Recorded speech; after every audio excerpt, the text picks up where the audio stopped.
Hi guys, what's up? Welcome back to my channel. So this video I'm about to do is a highly requested video here on my channel. It's all about the Nysc series, the Nysc process. Well, I'm gonna call it the Nysc series anyway.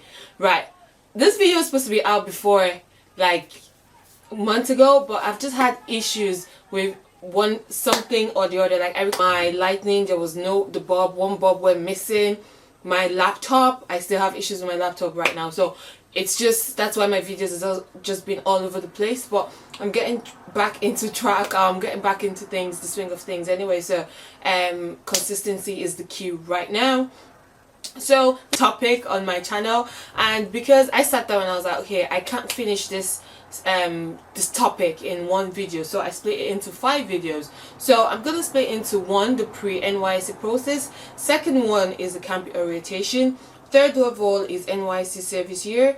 The fourth video I'm gonna make is the post Nysc, and the fifth video is going to be your question and answer. And then some of you have asked me some questions and answers in the past on my social media, and I haven't actually responded, but I will do that in the final series of this discussion. If you see me looking down, I'm checking my phone because I actually made a note of everything on my phone. And for those of you wondering, what the hell is she talking about? What is Nysc? Well, Nysc stands for National Youth Service Corps, and it's a mandatory 1-year experience for all Nigerians in Nigeria to serve their country. It's like giving back to your country. It's also well, it's mandatory for Nigerians living Nigerians, but it's not mandatory for foreigners. But if you're Nigerian and you want to go back and do it, fine, you can go back and do it, because that's what I did. So I don't want this video to be too long, so I'm just gonna dive into it and start off. So the first thing I like with this pre-Nysc series is, one, you have to decide if it's something you really want to do. Like, you have to think about, okay, it's something I want to do. Do I want to go and explore culture? Do I want to experience diversity, new environment, changes, people? Like, you know, you have to research and decide if it's something you really want to do. You think it's going to be worthwhile for you. Do you need it? Might you need it? Do you see yourself marrying a, you know, Dangote of tomorrow? Do you see yourself marrying a politician? You know, that kind of thing. So you might need it, you might not need it, like I say. If you see yourself like settling down in Europe for the rest of your life, you might need it because you're not going to ever work in Nigeria. So, you know, things like that, you have to weigh your options and find out if you need it or not. Second of all, number 2, once you've decided that, okay, I want to do it, you know, you have to start your application process on time, right? I'll put the link in the description bar for the website, and everything you need to know will be down in the description bar. So you have to, decide if it's you have to start your application process. You go on the website, and even if you're not sure, if you're still contemplating at this point that I don't know, I'm not sure, you know, you're better off applying. And if you don't end up going, there's nothing that's gonna happen, right? And you know, at the end of it thinking, oh, can I apply? And then it's too late, if you know what I mean. So don't leave it to the last minute, even though you're not sure. Just apply just in case. And when applying online, you have to use a definite address. Like, if you don't have a place of your own in Nigeria, you can use a family's residence. Make sure you have permission from them to use their residence, because if anything happens to you, God forbid, they would look for you in that residence. So make sure that you know, your close family address is your correspondence. You can't be using a friend's address or anything. It has to be a close family member, just in case anything happens. And at this stage as well, you have to apply online. When you're applying online, well, when I did mine, I applied online. I think now the process has changed. I think you still apply online, but you don't end up going to Abuja. I'll tell you the whole Abuja thing later. So once you apply, they'll give you options to pick a date to come and present yourself at the headquarters in Abuja. But I picked my own preference that I wanted to, the date I wanted to go and present myself. It's called physical verification, but I don't think they're doing that anymore. the last thing I heard was they're doing fingerprinting, fingerprint or finger scanning or something. They scan your fingers just to make sure it's you or something. I don't really know how that works, but I'm sure it's probably on the website now. It's probably updated on the website. It's batch. That was what happened to them. So they did a fingerprint. I don't think they had to go to Abuja for it, but I had to leave Lagos to go to Abuja to do physical verification, take my documents, everything, you know, go to Abuja. Like, so I spent 2 days in Abuja trying to do my physical verification.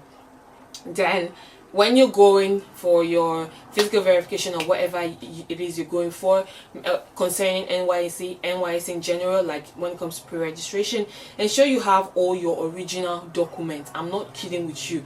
All your original documents, like from your primary school results till your highest level of education result, have all the original results and original documents with you. Make photocopies when you're going, because obviously they will take the photocopies with them, but they just need to see the original document just to make sure that it's actually your name that is there.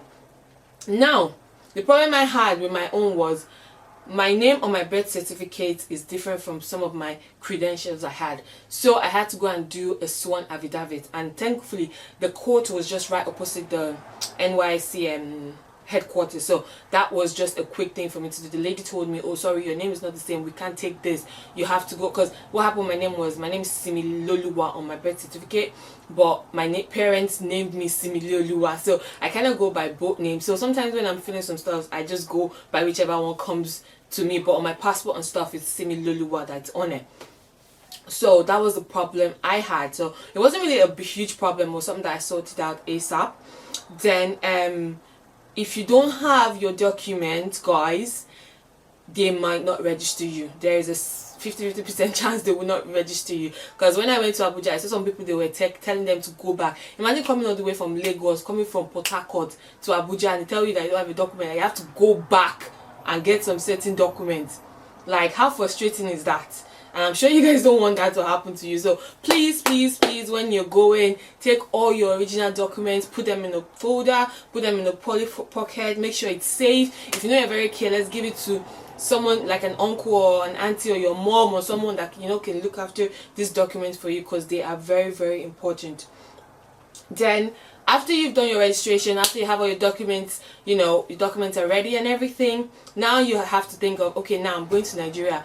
How am I going to get all my stuff to Lagos or wherever your destination is in Nigeria? Right, you have to start looking at cargoing, or you have to start looking, yeah, it's actually cargoing, yeah. You have to start looking at cargoing, or if you want to, you know, take a car with you, like ship it, you can put your stuff inside and ship it to Nigeria. Like, it's a bit, not too expensive actually when you think of it, depending on the size of the car and what you're putting inside as well. But if it's just a personal stuff, I'm sure you can just cargo it, right? So that, because you can't put everything in a 23 kilo luggage, the one your flight you know, maximum kilo can't fit a 23 kilo bag. So you need to like start looking at cargoing your stuff back home. Then I also advise you that when you're going back as well, arrive in your destination in Nigeria at least a week, if not a week and a half in advance. I did not do that. I arrived in Lagos on a Monday. My physical verification, no, I arrived in Lagos on a Wednesday. No, I arrived in Lagos on a Tuesday. Sorry, I remember. I arrived in Lagos on Tuesday night. My physical verification was on a Thursday. No, my physical verification on a Friday. I had to leave for Abuja on a Thursday to get to the physical verification and get everything sorted on Friday, relax on Saturday, and come back to Lagos on Saturday. So I spent 2 days in Abuja.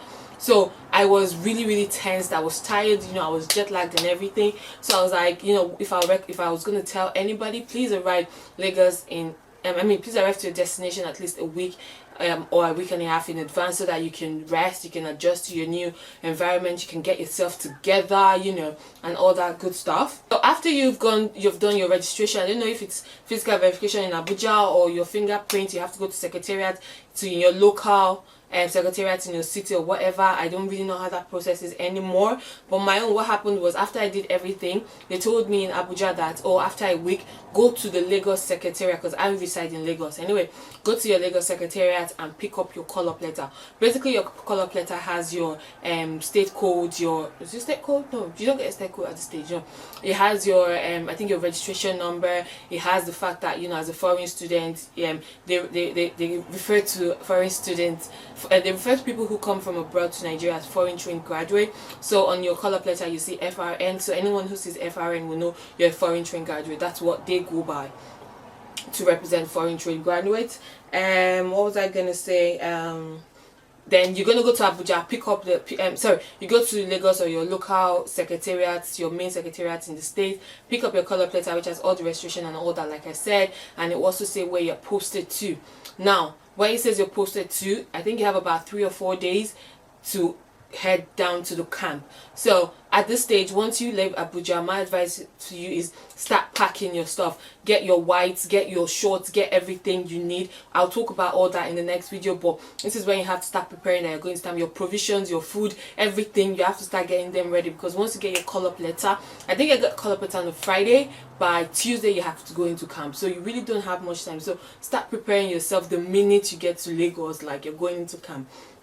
Right, another thing was I picked up mine, if anybody's wondering, like Lagos in Surulere, but they told us in Surulere in Lagos. That was where I picked up my call-up letter, and I picked up my call-up letter. I was happy because I got Lagos. Now this is where the misconfusion happens. Now, just because I was a foreign trained graduate doesn't mean that I live from UK, or I lived in Europe, I live in America, or they're going to post me to Lagos.